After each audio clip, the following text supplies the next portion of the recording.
তাড়াতাড়ি করে আমাকে বাসায় চলে যেতে হবে, এমনিতে অনেক লেট হয়ে গেছে। আরে কি ব্যাপার, এখানে তো দেখতেছি অনেক সুন্দর সুন্দর কেক বিক্রি করছে।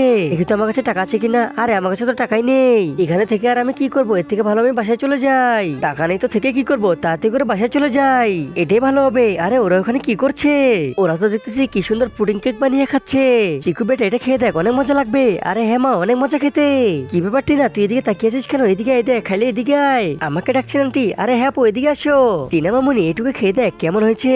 ঠিক আছে আন্টি, আমি এখনই খেয়ে বলছি কেমন হয়েছে। আরে আন্টি অনেক টেস্টি হয়েছে। আন্টি এখন আমি চলে যাই। আরে টিনা যাস না, দাঁড়া দাঁড়া, এটা তুই নিয়ে যা। না আন্টি আমার লাগবে না। আরে আপু নিয়ে যাও না। আচ্ছা ঠিক আছে আন্টি, গেলাম আমি, বাই। আচ্ছা টাটা।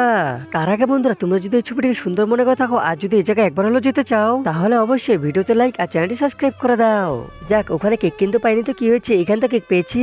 কিন্তু আমি এটা কি দিতে পারছি? চিকু আর আন্টি তো এখানে, তাহলে ওখানে কে ছিল? আর বা কেকটা কে দিল আমাকে? আরে টিনা মামনি ভালো আছো তুমি? হ্যাঁ আন্টি। আরে এরা তো এখানে, তাহলে কেকটা আমাকে কে দিল? আর ওখানে তো আন্টি আমাকে টাটাও দিয়েছিল, তার মানে কি এটা স্বপ্ন ছিল?